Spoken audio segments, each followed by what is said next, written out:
the country whose title I've been so greatly privileged to bear during so much of my life and duty. What if everything you thought you knew about the British royal succession just got blown apart? Overnight. King Charles has reportedly made a decision so bold, so calculated, so ruthless, that palace insiders are calling it the most seismic royal shakeup in modern history. He has chosen young James, Earl of Wessex, for a military honor that carries enormous symbolic weight, while simultaneously moving to sideline Prince Archie and Princess Lilibet from the royal narrative entirely. The throne is being reshaped. The question is, who benefits, and who gets left behind? Stay with me. This one is wild. The Sword of Honor, what it actually is and why it matters so much. Let's start from the beginning. To understand why King Charles chose James for the Sword of Honor is such a big deal, you first need to know what this honor is and why it matters, especially in Britain. For many years, the Sovereign of the United Kingdom has given out two special awards to British Army officer cadets at Sandhurst. The first is the Sword of Honor, given to the cadet the Commandant thinks is the best overall. The second is the King's, or Queen's, Medal, which goes to the cadet with the highest scores in military, practical, and academic studies. Think about that for a moment. In a building filled with some of the best young officers in training, only one person gets that sword. The Sword of Honor is a sign of a remarkable achievement and is awarded to the best cadet, marking the pinnacle of success. It shows that you are the future leader of the British military. Now this is where it becomes a royal story, not just a military one. When the king presents this sword to a member of the royal family, it means more than just military talent. It sends a message about who the king believes represents the values he wants for the crown in the future. The Sword of Honor is made by Pooley Sword and is awarded to the officer cadet with the best overall results. The King's Medal is presented on behalf of the sovereign. So, when we talk about King Charles giving the Sword of Honor to young James, the Earl of Wessex, we see the king using an important military tradition to express deeper ideas about the royal family's future. Compare this to Prince Harry and Prince William. Both went through Sandhurst and were commissioned, but neither was presented as a chosen representative of duty and service. King Charles directing attention to James shows us what kind of monarchy he wants to create. This isn't a random choice. Every action Charles takes is being closely watched and analyzed. He is carefully reshaping the monarchy's future. Choosing James, the quiet and dedicated 18-year-old son of Prince Edward, to represent royal military honor is a strong message about the future direction of the crown. Who is James, Earl of Wessex? The quiet prince. Nobody saw coming. If you're wondering who James is, you're not alone, and that's exactly the point. James Alexander Philip Theo Mountbatten Windsor, Earl of Wessex, was born on December 17, 2007. He is the younger child and only son of Prince Edward, Duke of Edinburgh, and Sophie, Duchess of Edinburgh. James is the youngest grandchild of Queen Elizabeth II and Prince Philip, Duke of Edinburgh, and is a nephew of King Charles III. He is now 18 years old. James has grown up mostly away from the media spotlight. While Harry and Meghan were making headlines with books, Netflix deals, and interviews, James quietly attended Radley College in Oxfordshire, went to Easter services at Windsor, and participated in beach cleanups with his parents for the Marine Conservation Society. At the 2026 Easter Matins service at St. George's Chapel, James attended with his father, King Charles, Queen Camilla, Prince William, Princess Anne, and others. Many royal watchers noticed a warm chat between him and Catherine, Princess of Wales, before the service. This moment was significant. In royal events, nothing seen on camera happens by chance. James is said to have been one of Queen Elizabeth's favorite grandchildren, second only to his sister Louise. This indicates something positive about his character. The late Queen had a remarkable ability to understand people and had special affection for James. King Charles, who observed his mother's approach to the monarchy for many years, recognizes it too. Here's some background on James's royal title. At birth, he became a prince of the United Kingdom by letters patent of 1917. This law gives a royal title to all male-line grandchildren of the sovereign. However, when his parents married, Buckingham Palace announced that their children would be known as the children of an earl rather than as princes or princesses. So, James has a royal title available to him but hasn't used it. He has been James, Earl of Wessex, modest and unassuming. This quiet demeanor shows a commitment to service rather than seeking attention. King Charles seems to appreciate this quality. The difference between James and the Sussex family is clear. One young royal who could have drawn attention chose not to. In contrast, the other family branch, which had many reasons to stay close, chose to create conflict. King Charles is observing and making decisions. By giving James more recognition, both symbolically and publicly, he is showing what kind of behavior he values and what type of royal he wants the next generation to be. Archie and Lilibet. How Harry and Meghan's choices landed on their children. Let's discuss a challenging part of this story. When we consider King Charles potentially sidelining Prince Archie and Princess Lilibet, we need to remember an important fact. These are children. They did not make the decisions that led to this situation. However, in the world of royal succession and politics, their parents' choices greatly affect them. When Archie was born, he didn't automatically get the title of prince because he and his father, Prince Harry, were far down the line of succession. In contrast, Prince William's children received titles at birth. The late Queen established a rule that ensured all of William and Kate Middleton's children would be princes and princesses at their birth. Harry and any future children he and Meghan had, such as Lilibet, would get their titles when Charles became king. When King Charles ascended to the throne, Archie and Lilibet automatically received their titles. So, both children are officially titled royals and are in the line of succession. Prince Harry is 5th in line, Archie is 6th, and Lilibet is 7th. This is the legal situation. However, life in the palace can be very different.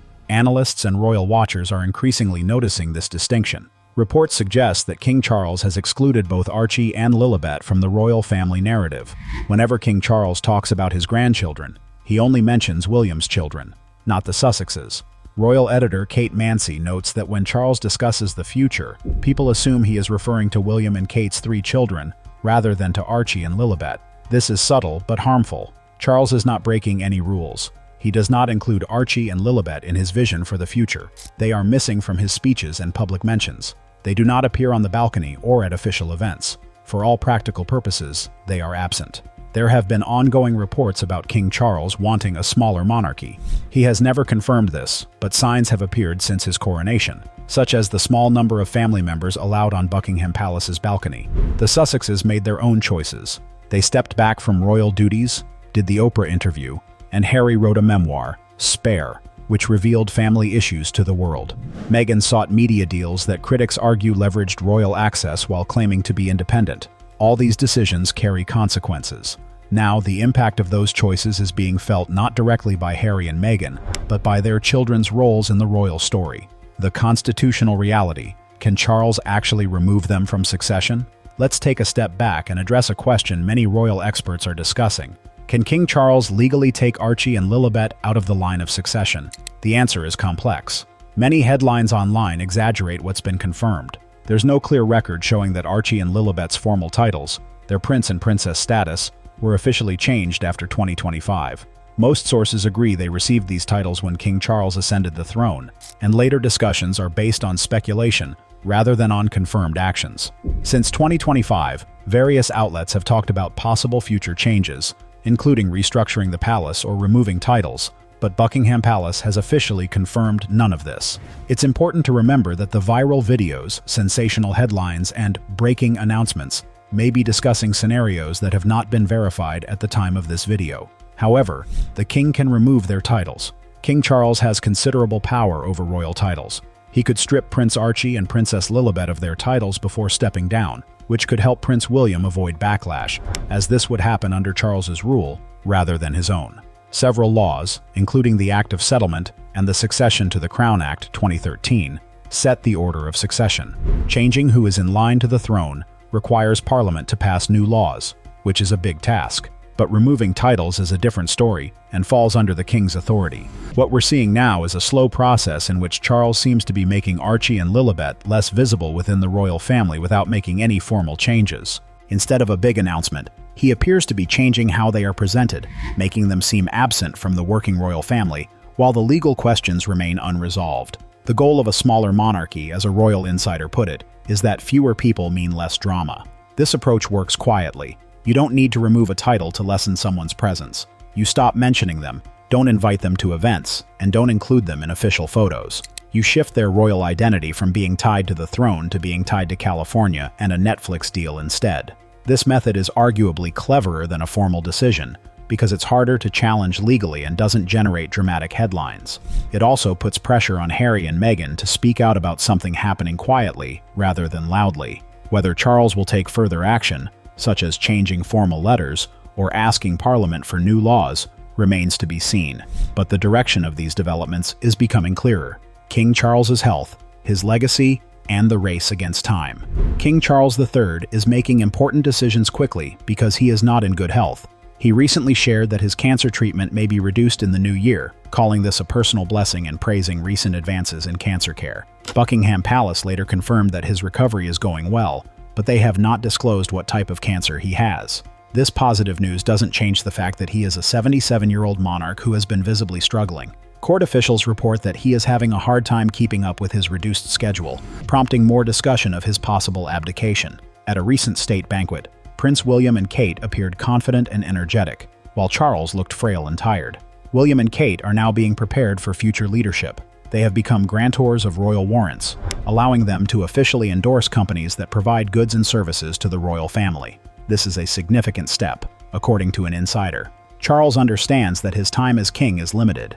He knows that Prince William is already taking on royal duties. The monarchy, after facing many scandals and controversies, needs to show stability and a clear purpose for the future. Every choice Charles makes now reflects his legacy. He is not just managing today, but also shaping the monarchy for the next 30 years. Although he hopes his sons will reconcile after his death, William plans to cut ties with Harry and Meghan completely. Charles may agree with William's approach. By promoting quiet service and rewarding those who work diligently without seeking fame, he is preparing the way for William's future decisions. James is honored not just for who he is, but also for what he represents, in contrast to the Sussexes: honor, duty, and quiet sacrifice. This message is clear. What this all means for the future of the crown. Let's take a step back and look at what this all means. What does it mean for the monarchy, for the Sussex children, for James, for William, and for the crown in the 21st century? First, the monarchy is deliberately shrinking. Charles and William believe that having fewer working royals leads to fewer mistakes, scandals, and conflicts. They decided to create a slimmer monarchy. This means fewer people, which should result in less drama. This approach is a clear strategy, and every appointment, honor, public appearance, and absence supports this plan. Second, James, the Earl of Wessex, is being groomed to be a standout royal of the next generation. He is not an heir or a future king, but a working royal who shows that the monarchy can raise dedicated and dignified young people. His military background, calm public presence, and close relationship with Catherine highlight this. He represents a different path from Harry, not by design, but because he and his parents made different choices. Choices matter in an image-focused institution like the monarchy. Third, the future of Archie and Lilibet is uncertain. This uncertainty comes not from their actions, but from the growing divide between their parents and the palace. Royal author Omid Scobie confirmed that the relationship between Harry and William is still very tense. Both are waiting for the other to apologize. As time goes by, Charles ages, the monarchy evolves, and two young children in California drift further from a family that seems to be moving away from them. It's important to note that there has been no official removal of Archie and Lilibet from the line of succession. Many stories claiming a formal decision have exaggerated the facts. The reality is more complex and interesting than the dramatic headlines suggest. What is taking place is a subtle exclusion. There is a quiet signal that Charles's vision for the future of the monarchy does not include the Sussex children in key roles. This is happening clearly. James is equally significant. The young Earl of Wessex was seen at Easter services in Windsor, chatting happily with the Princess of Wales. He represents what the palace wants us to associate with the next generation of the crown. Charles is defining the end of his reign. He decides who is remembered and who is not. He honors those who remained and quietly overlooks those who left. The monarchy has always been about image. The question is, who gets to be part of it? Right now, James is in the spotlight while Harry's children wait in the background. If you found this interesting, like and subscribe for more royal updates in 2026. What do you think? Is King Charles making the right decision? Are Archie and Lilibet being treated unfairly because of their parents? I read all your comments. See you next time.